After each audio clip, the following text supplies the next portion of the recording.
Bienvenue dans cette nouvelle édition du QG News. Au sommaire de l'actualité, le sommet triennal sino-africain FOCAC s'est tenu les 3 et 4 septembre à Beijing. Le rapport de la coopération depuis la dernière réunion à Johannesburg a été jugé positif.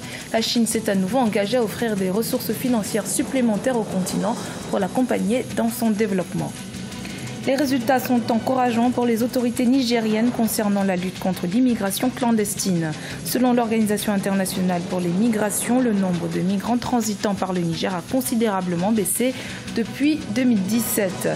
Et puis soigner grâce au rire, c'est la mission de l'ONG Dr Heartbeat en Afrique du Sud. Elle vient de débuter son programme de formation de clown médecin à Johannesburg, une formation très prisée par les médecins pédiatres. Mais tout d'abord, au Congo, l'opération de désarmement dans la région du Poul a débuté à Kinkala ce mardi 4 septembre.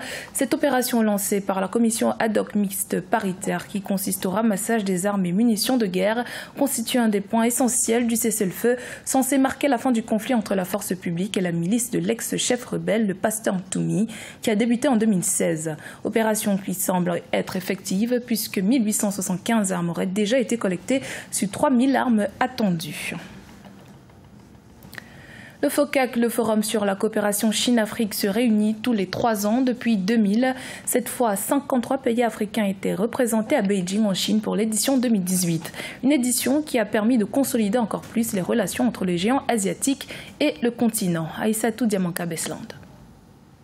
Une autre histoire économique, mais aussi politique, se dessine désormais entre la Chine et le continent africain. Le lundi 3 et le mardi 4 septembre 2018 à Pékin, 53 chefs d'État et de gouvernement, ministres et conseillers ont assisté au forum Chine-Afrique. L'objectif premier de cette rencontre est de bâtir des relations de coopération bilatérale Sud-Sud basées sur les principes gagnant-gagnant. Le partenariat entre la Chine et l'Afrique est très important et je crois que ce sommet sera l'occasion de renforcer davantage ces partenariats au bénéfice de deux parties. Ce 3e sommet sino-africain, dont le thème était « Communauté de destin et de partenariat mutuellement avantageux », fera en toute évidence de la Chine le premier partenaire commercial de l'Afrique et l'un des investisseurs les plus dynamiques du continent. La ceinture et la route intègrent harmonieusement, heureusement pour nous, les objectifs de développement durable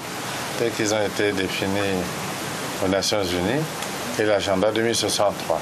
Imaginez 2063, l'Afrique ayant intégré l'initiative, la ceinture et la route, avec des infrastructures qui traversent l'Afrique, des chemins de fer, les routes. Si parfois les Occidentaux, qui sont en train de perdre drastiquement du terrain en Afrique, sur le plan des affaires, jugent ces relations entre la Chine et l'Afrique souvent déséquilibrées, donnant naissance à un nouveau colonialisme selon eux, certains chefs d'État africains voient par contre dans cette relation une forme d'amitié et de confiance à préserver.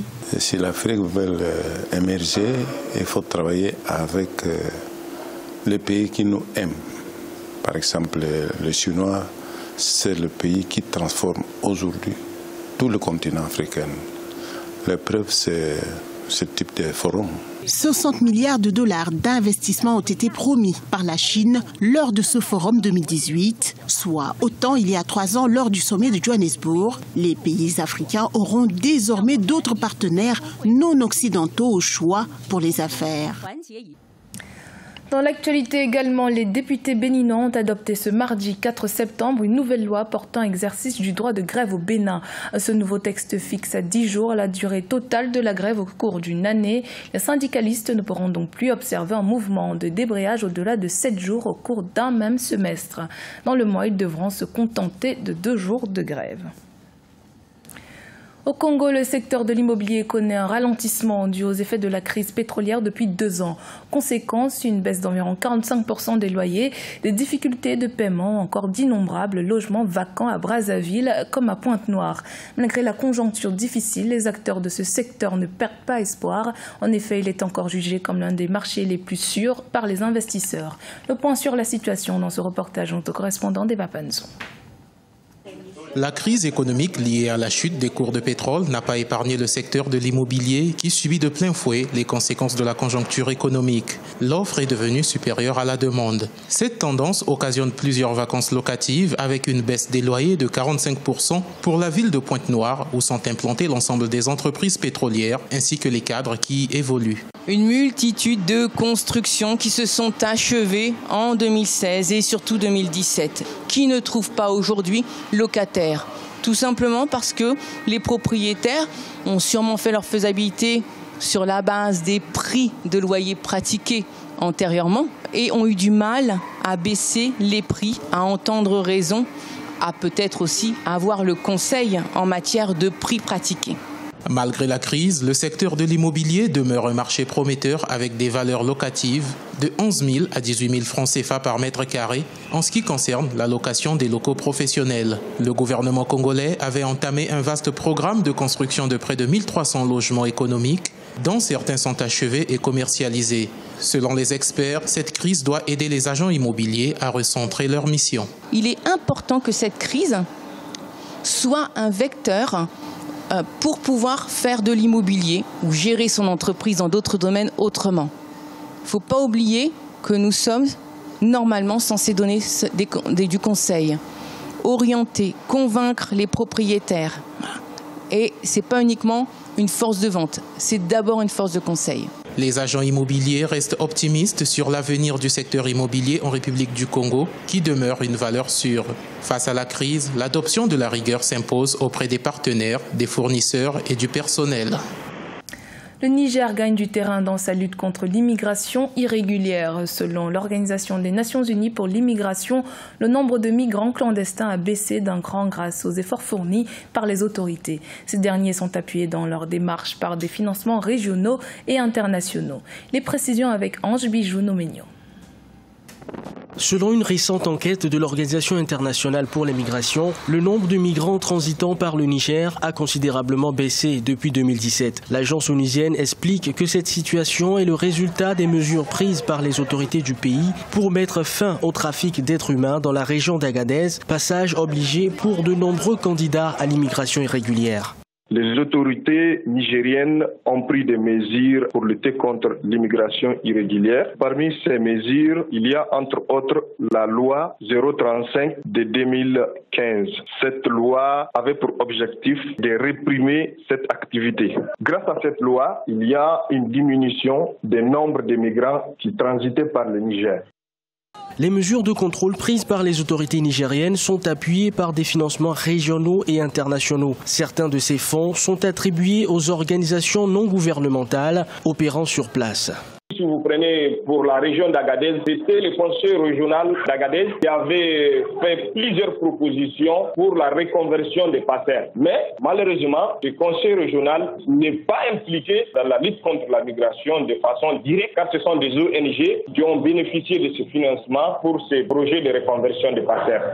Selon les statistiques européennes, environ 90% des migrants d'Afrique de l'Ouest traversent le Niger sur leur parcours vers la Libye et l'Europe. Le Parlement européen a récemment annoncé la chute de plus de 95% du flux de migrants transitant par le Niger vers la Libye et l'Europe entre 2016 et 2017.